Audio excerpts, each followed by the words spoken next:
श्री हरिवंश पुराण विष्णु पर्व। ओम श्री गणेशाय नमः। ओम श्री आशुतोषाय नमः। 124 और 125 अध्याय। बाणासुर की सेना का पलायन, भगवान शंकर का अपने गणों के साथ युद्ध के लिए आगमन, भगवान श्री कृष्ण और रुद्र का युद्ध तथा बाणासुर का युद्ध भूमि में पदार्पण। वैशंपायन कहते हैं, जन्मेजय, तदंतर 3 अग्नियों के समान वे सब तीनों वीर बड़ी उतावली के साथ गरुड़ पर आरूढ़ हो शत्रुओं के साथ युद्ध करते हुए रणभूमि में डटे रहे। गरुड़ पर चढ़े हुए उन वीरों ने सिंहनाद करके बाणासुर की समस्त सेनाओं को अपनी बाण वर्षा से ढक दिया और अत्यंत बलपूर्वक उन्हें पीड़ा देना आरंभ किया। चक्र और हल की मार से तथा बाणों की वर्षा से पीड़ित होकर दानवों की वह दुर्जय विशाल सेना अत्यंत कुपित हो उठी। जैसे तिनकों के बोझ में आग लग जाए और सूखे ईंधन का सहारा पाकर वह और भी बढ़ जाए, उसी प्रकार श्री कृष्ण के बाणों से जो अग्नि प्रकट हुई वह अत्यंत वृद्धि को प्राप्त होने लगी। वह उस युद्ध के मुहाने पर सहस्त्रों दानवों को दग्ध करती हुई ज्वालामालाओं से मंडित प्रलय अग्नि के समान प्रकाशित हो रही थी। नाना प्रकार के अस्त्र शस्त्रों से पीड़ित हो भागती हुई उस विशाल सेना के पास पहुंचकर बाणासुर उसे रोकता हुआ इस प्रकार बोला, वीरों, तुम दैत्य वंश में उत्पन्न होकर भी किस लिए कायरता का आश्रय ले भय से व्याकुल हो इस महासमर से पलायन कर रहे हो। क्वच खड़क, गदा, प्रास, ढाल, तलवार और फरसे फेंक फेंक कर तुम आकाश मार्ग से क्यों भागे जा रहे हो? अपनी जाति का, अपने वीर भाव का तथा भगवान शंकर के साथ हमारा जो संपर्क है उसका सम्मान करते हुए तुम लोगों को यहाँ से हटना नहीं चाहिए। यह मैं युद्ध भूमि में डटा हुआ हूँ। इस प्रकार कहे गए उत्साहवर्धक वाक्य को सुनते हुए भी उसकी परवाह न करके वे समस्त दानव भय से मोहित होकर भाग चले। अब उस सेना में केवल प्रमथगण शेष रह गए। उन्हीं को लेकर वह सेना वहां खड़ी थी। उस समय भागने से बचे कुचे सैनिकों ने पुनः युद्ध में मन लगाया। बाणासुर के मंत्री और सखा पराक्रमी कुंभभांड ने अपनी सेना में भगदड़ मची देख यह बात कही, वीरों, ये राजा बाणासुर युद्ध में स्थित हैं। ये भगवान शंकर और कार्तिकेय जी भी यहाँ विराजमान हैं। फिर तुम लोग मोहग्रस्त हो अपनी सेना को छोड़कर किस लिए भाग रहे हो? कुंभभांड का ऐसा वचन सुनते हुए वे सभी समस्त दानव शिरोमणि भय से व्याकुल हो प्राणों का मोह छोड़कर पलायन करने लगे। वे सब के सब श्री कृष्ण की चक्राग्नि के भय से थर्रा उठे थे, अतः दसों दिशाओं की ओर भागे चले जा रहे थे। तदंतर अमित तेजस्वी श्री कृष्ण के द्वारा दानव सेना में भगदड़ पड़ी देख भगवान शंकर क्रोध से लाल आंखें किए स्वयं युद्ध के लिए उपस्थित हुए। वे बाणासुर की रक्षा करने के लिए उत्तम प्रभा से युक्त रथ पर आरूढ़ होकर आए थे। साथ ही कुमार स्कंददेव भी अग्नि के समान तेजस्वी रथ के द्वारा वहां उपस्थित हुए थे। नंदीश्वर से संयुक्त रथ पर आरूढ़ हो पराक्रमी भगवान रुद्र अपने होठ को दांतों से दबाकर उसी ओर दौड़े जहां श्री हरि विराजमान थे। सीनों से जुता हुआ उनका रथ ऐसे तीव्र गति से दौड़ रहा मानो आकाश को पिए लेता हो। उससे बड़ी भारी गड़गड़ाहट हो रही थी। रथ ऐसे जान पड़ते थे मानो मेघों के आवरण से मुक्त हुआ पूर्णमासी का चंद्रमा प्रकाशित हो रहा हो। तत्पश्चात नाना प्रकार के सिंहनाद करते हुए नाना रूपधारी सहस्त्रों भयंकर गणों के साथ महादेव जी का रथ रणभूमि की शोभा बढ़ाने लगा। भगवान शिव के गणों में कोई सिंह के समान मुख वाले थे तो कोई व्याघ्र के समान, कितनों के मुख हाथी, घोड़े और ऊंट के समान थे। ये सब श्री कृष्ण के बाणों से अत्यंत पीड़ित होकर थर थर कांपने लगे। उनमें से कितने ही महाबली प्रमथ गणों ने सर्प में यज्ञोपवीत धारण कर रखे थे। कितनों के मुख गधे, ऊंट, हाथियों के समान थे। कितने ही घोड़ों की सी गर्दन लिए खड़े थे। अन्य शिवगणों के मुख भेड़, बकरे और बिलावों के समान थे। कितने ही चीर वस्त्र धारण किए हुए थे। कितनों के मस्तक पर शिखा सुशोभित हो रही थी। बहुतों ने जटाएं बढ़ा रखी थी और कितनों के सिर के बाल ऊपर की ओर उठे हुए थे। श्री कृष्ण के बाणों से घायल हो इन सब के पांव उखड़ गए थे। ये शंख एवं दुदुम्बियों के शब्द सुनकर ही रणभूमि में गिर पड़ते थे। कितने ही शिवगणों के मुख सौम्य थे। वे वहां दिव्य अस्त्र शस्त्रों से सुशोभित होते थे। उन्होंने भांति भांति के फूलों के मुकुट धारण किए हुए थे और उनके आयुध भी अनेक प्रकार थे। कितने ही गण बौने और विकट आकार वाले। उन्होंने सिंहों और व्याघ्रों की खालों से अपने शरीर को ढक रखा था। कितनों की दाढ़ें बहुत बड़ी थी और वे खून से भीगे हुए विशाल मुखों से युक्त थे। उन्हें बलि अधिक प्रिय थी। ये सब के सब बड़े बड़े शत्रुओं का मर्दन करने वाले महादेव जी को चारों ओर से घेर कर लीला पूर्वक संग्राम के लिए उत्सुक हो मुंह ऊपर किए खड़े थे। तदंतर अनायासी महान कर्म करने वाले रुद्रदेव के दिव्य रथ को देखकर गरुड़ पर बैठे हुए श्री कृष्ण भी भगवान रुद्र के साथ युद्ध करने के लिए गए। गरुड़ की पीठ पर बैठकर आते हुए यादव कुल के अग्रणी श्री हरि को क्रोध में भरे हुए भगवान शिव ने 100 नराचों से घायल कर दिया। बिना कलेश के ही बड़े बड़े कर्म करने वाले महादेव जी के द्वारा बाणों से पीड़ित किए जाने पर क्रोध में भरे हुए श्री हरि ने उत्तम पारजन्यास्त्र हाथ में लिया। उस समय भगवान विष्णु और रुद्र के भार से अत्यंत पीड़ित हुई भूमि कांपने लगी। 8 दिग्गजों पर मुंह किए पीड़ा पाकर विचलित हो उठे। बहुत से पर्वत जल की धाराओं से आप्लावित हो वहां धराशायी हो गए। कितने ही सब ओर से अपने शिखरों का परित्याग करने लगे। भगवान शिव और कृष्ण के संघर्ष के समय दिशाएं विदिशाएं, पृथ्वी और आकाश ये सभी प्रज्वलित से दिखाई देते थे। भूतल पर सब ओर से वज्रपात होने लगा। भयानक दिखाई देने वाली गिरड़ियां अमंगल सूचक बोली बोलने लगी। इंद्र घोर गर्जना करते हुए रक्त की वर्षा करने लगे। उल्का बाणासुर की सेना के कुछ भाग को आवृत करके स्थित हुई थी। वायु प्रचंड गति से बह रही थी और तारे व्याकुलता को प्राप्त हो रहे थे। औषधियां निस्तेज हो गई और आकाशचारी प्राणी आकाश में विचरण नहीं करते थे। इसी बीच में समस्त देवताओं से घिरे हुए ब्रह्मा जी त्रिपुरनाशक रुद्र को युद्ध के लिए उद्यत जानकर वहां आए। गंधर्व, अप्सरा, यक्ष, विद्याधर, सिद्ध और चारणों के समुदाय भी वह युद्ध देखने के लिए आकाश में खड़े हो गए। इसी समय भगवान श्री कृष्ण ने रुद्रदेव पर पारजन्य अस्त्र का प्रहार किया। वह अस्त्र प्रज्वलित होकर उसी ओर चला जहां रुद्रदेव रथ पर विराजमान थे। फिर तो जहां भगवान शंकर का रथ खड़ा था वहां सभी दिशाओं से झुकी हुई गांठ वाले लाखों बाण गिरने लगे। तब रोष में भरे हुए अस्त्र वेताओं में श्रेष्ठ रुद्रदेव ने वहां महारौद्र आग्नेय अस्त्र का प्रयोग किया। वह अद्भुत सा प्रतीत हुआ। उससे उन चारों के शरीर सब ओर से शत विशत हो गए। वे बाणों से आच्छादित हो आग से जलते हुए अदृश्य हो गए।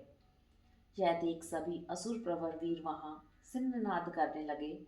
उन्होंने यह समझ लिया था कि श्री कृष्ण आग्नेय शास्त्र के से मारे गए। तदंतर जिस स्थान में उस अस्त्र की चोट सहकर अस्त्र वेताओं में श्रेष्ठ प्रतापी वासुदेव ने वारुण अस्त्र उठाया। वसुदेव नंदन श्री कृष्ण द्वारा अत्यंत तेजस्वी वारुण अस्त्र का प्रयोग होने पर उसके तेज से भगवान शंकर का आग्नेय अस्त्र शांत हो गया। उस युद्ध स्थल में भगवान वासुदेव द्वारा उस आग्नेय अस्त्र के प्रतिहत हो जाने पर भगवान शिव ने पैशाच, राक्षस, रौद्र तथा आंगिरस नामक 4 अस्त्र छोड़े जो प्रलय अग्नि के समान तेजस्वी थे। तब भगवान वासुदेव ने उक्त चारों अस्त्रों का निवारण करने के लिए क्रमशः वाव्यास्त्र, सावित्रास्त्र, ऐन्द्रास्त्र तथा मोहन अस्त्र का प्रयोग किया। उन चारों अस्त्रों से उनके चारों अस्त्रों का तत्काल निवारण करके लक्ष्मीपति श्री कृष्ण ने वैष्णवास्त्र का प्रयोग किया, जो मुंह बाए हुए काल के समान प्रतीत होता था। वैष्णवास्त्र का प्रयोग होने पर सभी असुर शिरोमणि, वीर भूत, यक्षगण एवं बाण की भारी सेना, ये सभी भय और मोह से व्याकुल हो संपूर्ण दिशाओं की ओर भाग गए, जिसमें प्रमथ गणों की अधिकता थी। उस सेना के भी पलायन कर जाने पर महान असुर बाण युद्ध के लिए उत्सुक हो बड़ी उतावली के साथ निकला। जैसे व्रजधारी इंद्र श्रेष्ठ देवताओं से घिरे होते हैं, उसी प्रकार वह भयंकर अस्त्र शस्त्र वाले महाबली एवं वीर महारथी देव घोर दैत्यों से घिरा हुआ था। वैशंपायन जी कहते हैं जन्मेजय, उस समय ब्राह्मण लोग जब मंत्र और औषधियों द्वारा महामनस्वी बाणासुर के लिए स्वस्ति वाचन कर रहे थे और बलि कुमार बाण उन ब्राह्मणों के लिए बहुत से वस्त्र, शुभ लक्षणा गौएं, फल फूल तथा स्वर्ण मुद्राएं देता हुआ धनाध्यक्ष कुबेर के समान शोभा पाता था। उसके विशाल रथ में सहस्त्रों सूर्यों के चिन्ह बने हुए थे। बहुत सी छोटी छोटी घंटियां लगी थी। वह बहुमूल्य स्वर्ण तथा रत्नों से सुसज्जित होकर विचित्र शोभा धारण करता था। उसमें सहस्त्रों चंद्रमा तथा 10,000 तारों के चिन्ह बने थे। वह महान रथ अग्नि के समान प्रकाशित हो रहा था। दानव कुंभभांड ने उस रथ की रास अपने हाथ में ले रखी थी। उस पर विशाल ध्वजा फहरा रही थी और उस पर बैठे हुए बाणासुर ने हाथ में धनुष ले रखा था। वह उन यदुर्पुंगर वीरों का संहार कर डालने के लिए उद्यत हो अत्यंत भयंकर रूप धारण किए हुए क्रोध में भरा और वीर रथियों के समुदाय से घिरा हुआ था। वह दैत्य सागर उन यादव वीरों की ओर बढ़ चला, ठीक उसी तरह जैसे वायु के वेग से बढ़ा हुआ उताल तरंगों से व्याप्त महासागर समस्त लोगों का विनाश करने के लिए अग्रसर हो रहा हो। लोगों के मन में त्रास उत्पन्न करने वाले शरीरों के द्वारा भयंकर प्रतीत होने वाली बहुत सी सेनाएं उसके आगे आगे चल रही थी। विशाल रथों और उठे हुए धनुषों से युक्त वे सेनाएं पर्वत सहित वनों के समान प्रतीत होती थी। अत्यंत अद्भुत रूप वाला बाणासुर वह युद्ध देखने के लिए समुद्र के निकटवर्ती वासस्थान से निकल कर चला।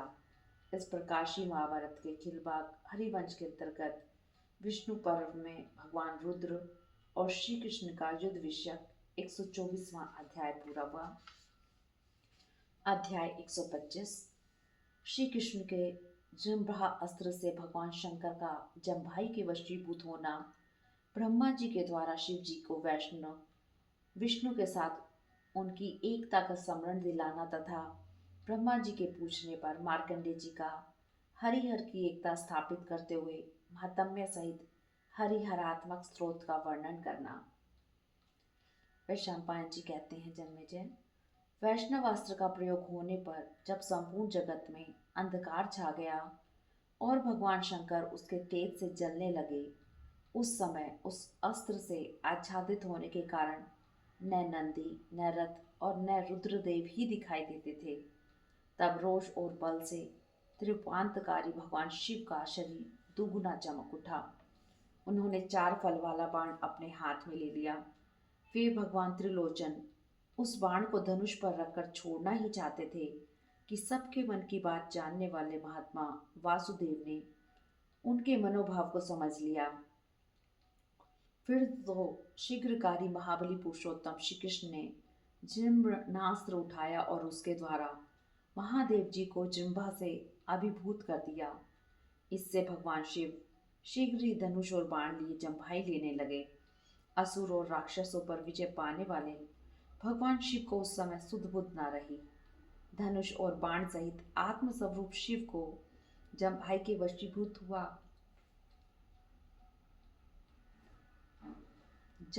वशीभूत हुआ देख बलोन्मत्त बाणासुर बारंबार उन्हें युद्ध के लिए प्रेरित करने लगा।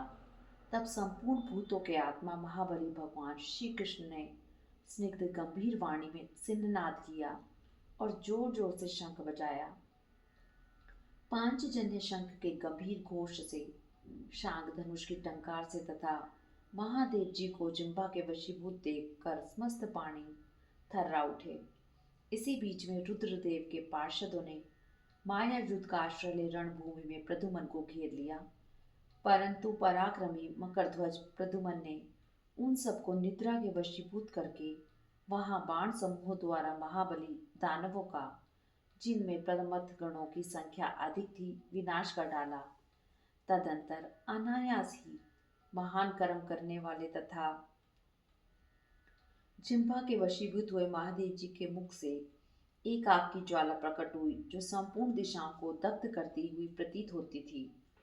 उस समय उन महात्माओं से पीड़ित हुई पृथ्वी देवी कांपती हुई विश्व सृष्टा ब्रह्मा जी की शरण में गई। पृथ्वी बोली, देव अधिदेव महाबाहो, मैं महान ओज से पीड़ित हूँ। भगवान श्री कृष्ण और महादेव जी के भार से आक्रांत हो पुनः एक अर्णव के जल में निमग्न हो जाऊंगी, ऐसा जान पड़ता है। पितामह, मैं इस भार को अपने लिए असहाय मानती हूँ। आप इस पर विचार कीजिए, कोई ऐसा उपाय कीजिए जिससे मैं हल्की होकर चराचर जगत को धारण कर सकूं। तब पितामह ब्रह्मा जी ने काश्यप की देवी पृथ्वी से इस प्रकार कहा, तू 2 घड़ी तक किसी प्रकार अपने आप को रोके रह, फिर शीघ्र ही हल्की हो जाएगी। तब भगवान ब्रह्मा ने रुद्रदेव से मिलकर यह बात कही, आपकी सम्मति ही तो बड़े बड़े असुरों का वध आरंभ करती है, फिर आप स्वयं ही असुर वृंद की रक्षा क्यों करते हैं? महाबाहो, श्री कृष्ण के साथ आपका युद्ध मुझे अच्छा नहीं लगता। आप श्री कृष्ण को समझ नहीं रहे हैं। आपका आत्मा ही श्री कृष्ण बनकर 2 रूपों में विभक्त हो गया है। ब्रह्मा जी के इस प्रकार कहने पर अविनाशी प्रभु भगवान शिव शरीर के भीतर अंतःकरण में ध्यान लगाकर हृदय स्थित ब्रह्म में प्रविष्ट हो तीनों लोकों के समस्त चराचर प्राणियों का साक्षात्कार करने लगे।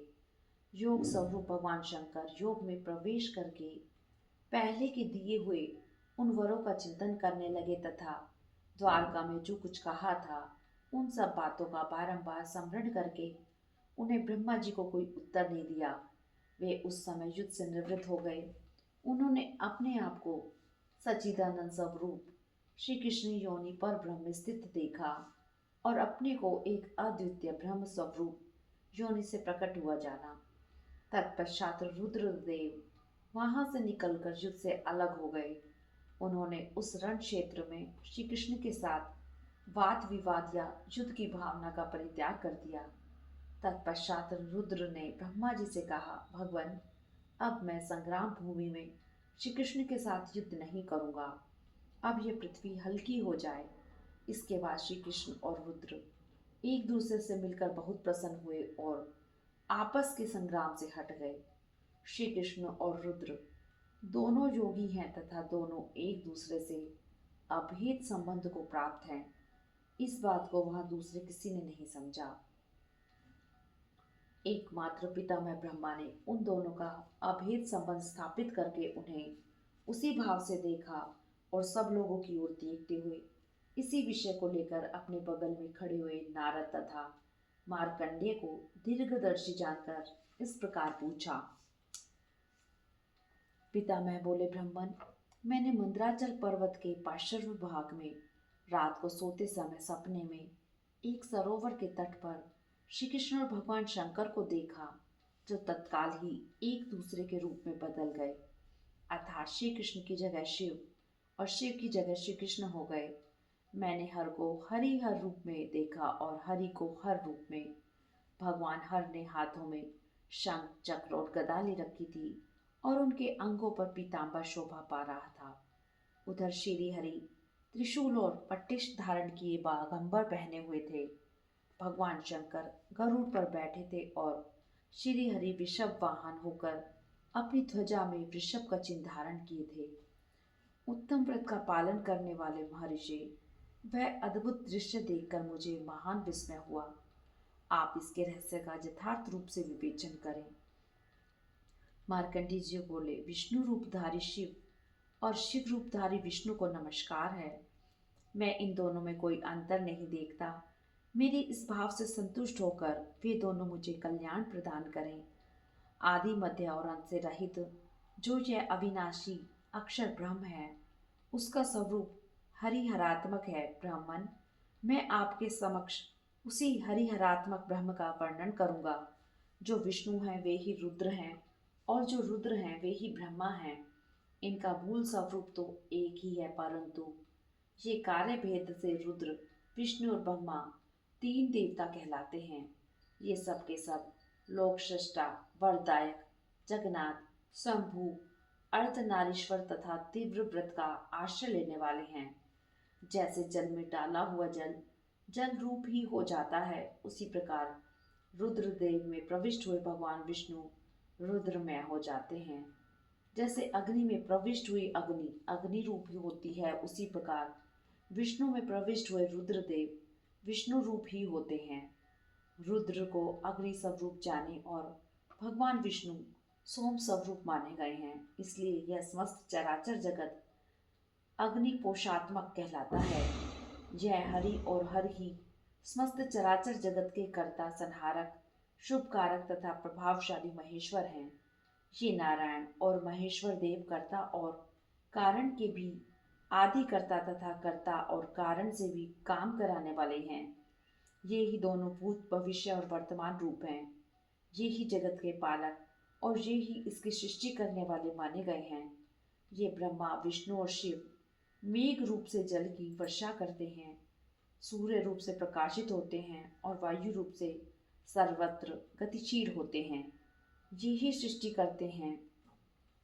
यह मैंने आपसे परम गूढ़ रहस्य की बात की है। जो प्रतिदिन इस स्त्रोत का पाठ करता है और इसे सुनता है, वह मनुष्य भगवान विष्णु और रुद्र की कृपा से परम पद को प्राप्त कर लेता है। मैं ब्रह्मा जी के साथ मिले हुए हरि और हर दोनों देवताओं की स्तुति करूंगा। ये ही दोनों परम देव हैं और ये ही जगत की सृष्टि तथा संहार के कारण हैं। रुद्र के परम देव विष्णु हैं और विष्णु के परम देव शिव हैं। एक ही परमेश्वर दो रूपों में व्यक्त होकर सदा समस्त जगत में विचरते रहते हैं। भगवान शंकर के बिना विष्णु नहीं है और विष्णु के बिना शिव नहीं है। अतः वे दोनों रुद्र और विष्णु पूर्व काल से ही एकत्व को प्राप्त है। संयुक्त अथवा एक रूप होकर विचरने वाले भगवान रुद्र एवं श्री कृष्ण को नमस्कार है। त्रिनेत्रधारी शिव को नमस्कार है। साथ ही द्विनेत्रधारी श्री कृष्ण को नमस्कार है। पिंगल नेत्र वाले शिव को नमस्कार है और प्रफुल्ल कमल के समान नेत्र वाले श्री कृष्ण को नमस्कार है। कुमार कार्तिकेय के पिता भगवान शिव को नमस्कार है। प्रद्युम्न के पिता भगवान श्री कृष्ण को नमस्कार है। शेष रूप से पृथ्वी को धारण करने वाले श्री हरि को प्रणाम है तथा सिर पर गंगा जी को धारण करने वाले शिव को नमस्कार है। मस्तक पर मोर पंख धारण करने वाले श्री कृष्ण को नमस्कार है। सर्पों का बाजूबंद धारण करने वाले शिव को नमस्कार है। वनमालाधारी श्री कृष्ण तथा कपाल मालाधारी शिव को प्रणाम है। हाथ में त्रिशूल धारण करने वाले श्री शिव को नमस्कार है। एक हाथ में सुदर्शन चक्र धारण करने वाले श्री हरि को नमस्कार है। सोने का दंड धारण करने वाले श्री हरि को और ब्रह्मदंडधारी शिव को नमस्कार है। वस्त्र की जगह व्याघ्र चरम धारण करने वाले शिव को प्रणाम है। पीतांबरधारी श्री कृष्ण को नमस्कार है। लक्ष्मीपति श्री हरि को प्रणाम है और उमापति महादेव जी को नमस्कार है। खड़वांगधारी शिव को प्रणाम है और मूसलधारी बलभद्र स्वरूप श्री हरि को नमस्कार है। भस्म अंगराग धारण करने वाले शिव को नमस्कार है तथा श्याम सुंदर शरीरधारी श्री हरि को प्रणाम है।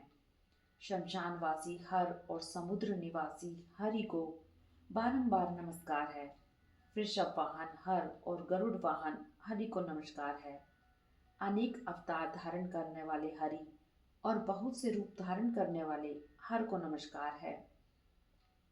प्रलयंकर रुद्र और त्रिलोक्य रक्षक विष्णु को नमस्कार है। सौम्य रूपधारी श्री हरि और भैरव रूपधारी रुद्रदेव को नमस्कार है। विरूप नेत्र वाले महादेव जी तथा सौम्य दृष्टि वाले श्री हरि को प्रणाम है। दक्ष यज्ञ का विध्वंस करने वाले रुद्र तथा बलि को बांधने वाले वामन रूपधारी श्री हरि को नमस्कार है। पर्वत निवासी शिव और समुद्रवासी विष्णु को नमस्कार है। देवद्रोहियों का नाश करने वाले श्री हरि को प्रणाम है।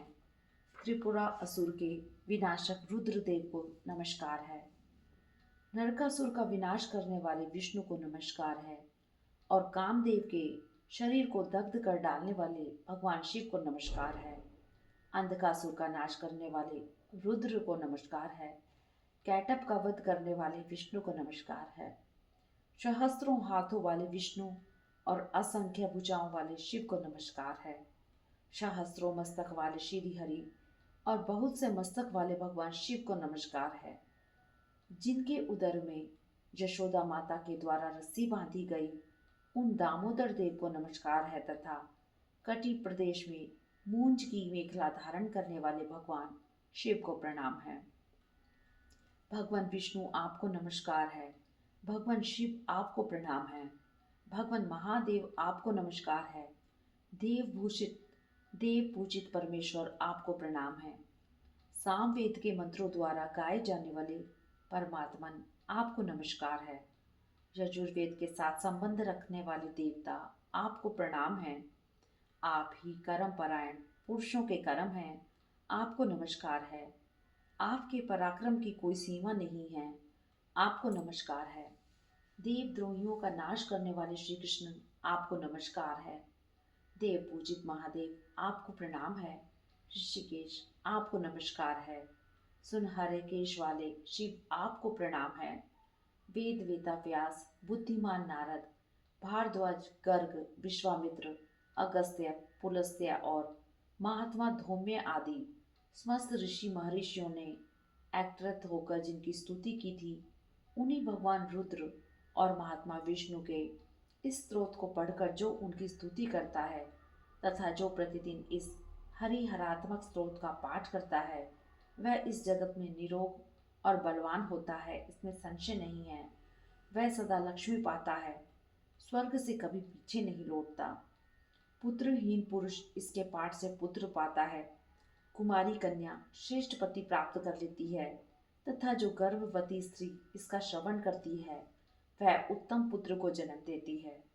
जहाँ प्रतिदिन इस स्तोत्र का पाठ किया जाता है वहाँ राक्षस पिशाच विघ्न और विनायक भय नहीं उपस्थित करते हैं। इस प्रकार श्री महाभारत के खिलबाग हरिवंश के अंतर्गत विष्णु पर्व में हरिहरात्मक स्तोत्र विषयक 125वां अध्याय पूरा हुआ। हरिओम तत्सत। ओम नमो भगवते वासुदेवाय वासुदेवाय हरि वासुदेवाय। ओम नमो भगवते वासुदेवाय वासुदेवाय हरि वासुदेवाय।